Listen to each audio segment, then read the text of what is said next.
Strange things indeed they do happen in this world.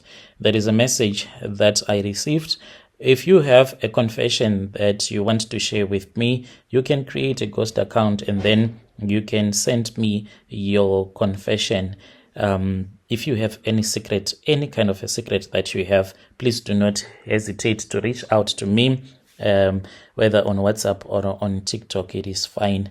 The message that I received, it reads like this. Hello, how are you? Can I share my story with you?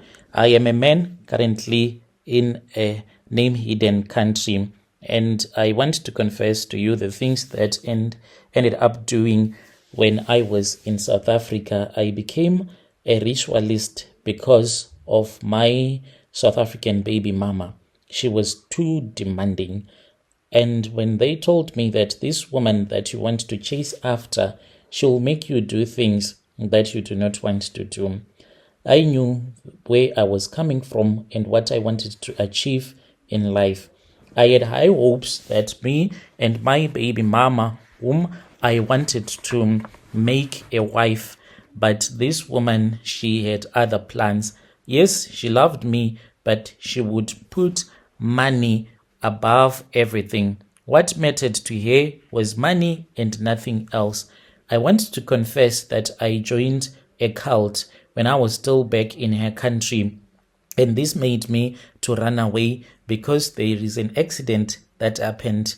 And when I joined that cult, I was told that no blood, no money. I was given opportunity to think about it. I was given some herbs that were said to be very powerful, that were from Nigeria, that I was supposed to use to give to someone that was going to cause the blood of another human being to be spilled, and then I'll be able to make money. As I am speaking with you, when I left that country, a brother was becoming a drug addict. Do you know that most of the people that you see in the street just living hopeless lives as homeless people, as drug addicts, they are not just drug addicts, but there is demonic activity, a lot of it that takes place in that country.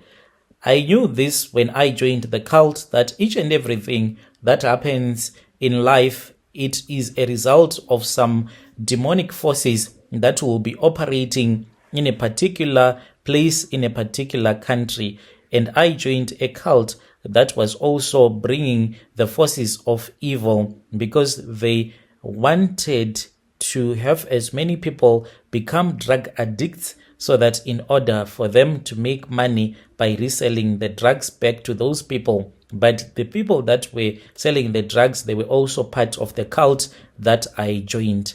I met my baby mama. I was already working since I had came to South Africa as a refugee from Uganda. I was someone that went to university. When I arrived in Johannesburg, after I had gotten my papers right, that was when I started to teach at this other college.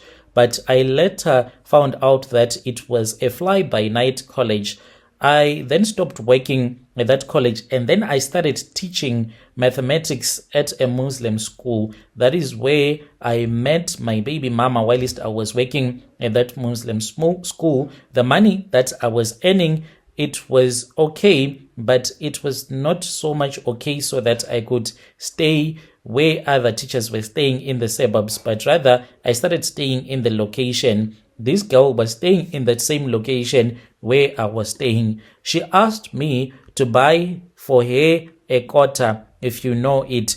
And I said, it is fine. I was on my way going to this other tavern as someone that already drank alcohol, but I never loved to drink in the tavern. I would go there, buy my alcohol, come and put it in the fridge and watch my soccer or watch my movies whilst I'll be drinking my alcohol. So this girl, who later became my baby mama, I then met her in the street. She said, hey, can you buy me quarter? And I said, it is fine, but first let us go to the tavern. We went, and then I bought my 4 Black Label beer bottles, and on our way returning back, I then bought for him. Already I had told you that alone at home, and she was saying it is okay, but she wanted money. I said, I'm not going to give you money like today only. How about I give you money and you become my girlfriend? And she told me the money that she wanted, and then we slept together. With time, that was when she told me that she was pregnant.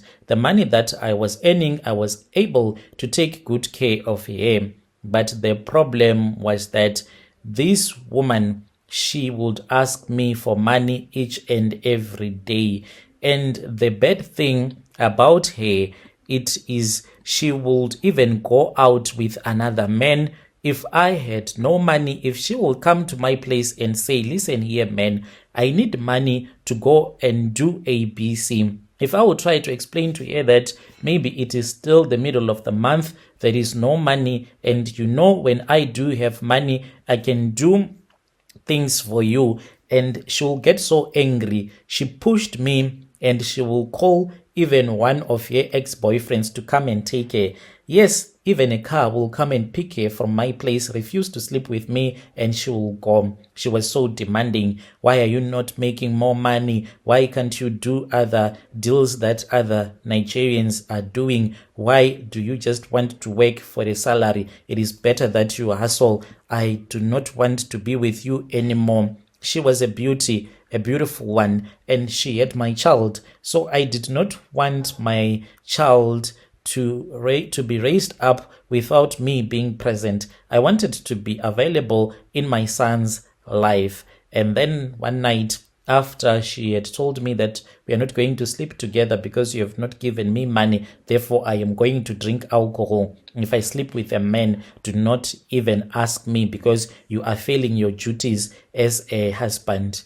She left me when I wanted her the most, for we had not slept together in a couple of days. In my loneliness, that was when I thought about my other guy. I then called him, guy, oh guy, can you please help me? I just want something to do to help me to make quick money. I am not someone that is brave where I can end up selling drugs. No, I am not that brave. I don't want to lie to you. So the guy then said, it is fine.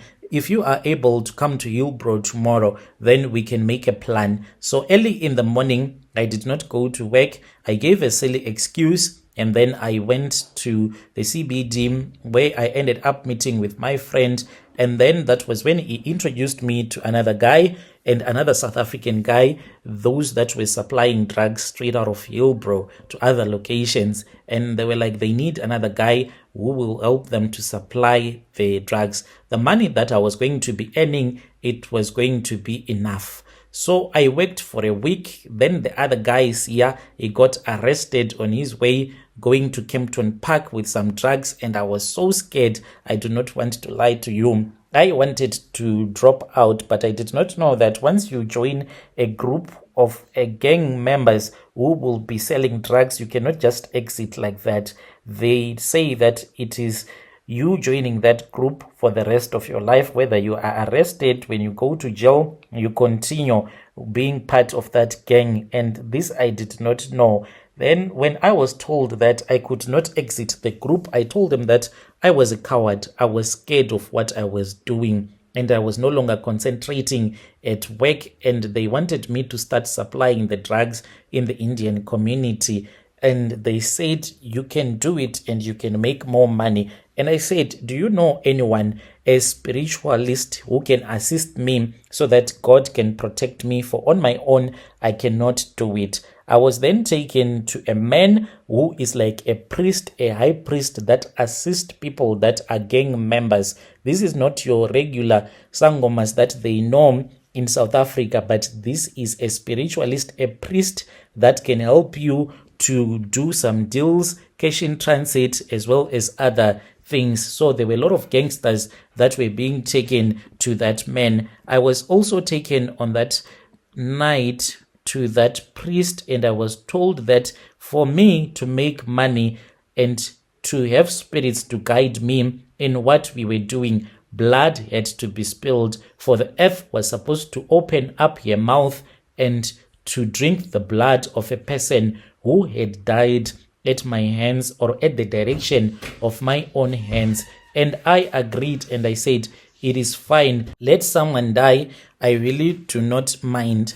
I was then told that there were some charms that were going to be given to me. These charms, I was supposed to find someone whom I was going to give them to, and this person was supposed to accept those charms. I thought about my brother-in-law. He was someone that loved women and women that had money. He used to bother me a lot, like, you foreigners, you know a lot of herbs and charms. Can you help me to get a love charm so that I can get a woman who will bless me? This guy, I then gave him a charm, but this charm was going to make him go crazy without him even realizing that he was losing his mind. I knew that after I had given him the charm, he was already running mad, but people did not know. He used to be violent when he would be drinking alcohol. I specifically took him for a mission on which I knew on that day that he was going to murder someone, but it would look like an accident. He was no longer in his mind, for he was running insane. I made him to drink so much alcohol that he was even unable to walk on his own. When we walked out of the tavern, he was like, "You cannot let me drive this car. I can't even see my own legs and hands." That is how much drunk he was. But I said, "You can drive. You always say that you drive when you are drunk. You drive very well." I was not even drinking on that night. I will just kiss the bottle when we were busy drinking. He climbed into my car and then I said, "Let's go home." He did not even know where the ignition was. And I started the car for him and I said, "Let us go." As we were driving, whilst we were on the freeway, that was when I saw whom I knew was a homeless guy. I grabbed the steering wheel as he was busy speeding and he hit the passenger. That is what happened. Most of the things that happened afterwards, they are so painful for me. That man, I saw him flying in the air. After that deed was done, my brother-in-law, he came back to his senses and he said, "What has happened? I have killed someone." And I said, "No, get out of the car, come and sit at the passenger seat." And I went to the driver's seat and I started driving. The car was damaged, but I did not mind, for the deed was done. And that is how I started making money. I was told that I would make money enough to help me to exit the country, in which that is what I did. And I came to this place where I am currently staying. That is my own confession. When you post my story, please tell me. I will follow in the comment section. Dear listeners, right there was a message that was sent to me by one of our brother right there. Strange things indeed they do happen in this world. Let us talk about this issue in the comment section. He is saying that his wife was too demanding. So what was he supposed to do? He was saying the pain that he used to feel knowing that his wife, whom he considered to be his wife, even though they were still boyfriend and girlfriend, was being taken by another man and then they would go out. It was very painful. He was saying this. Let us speak about it in the comment section.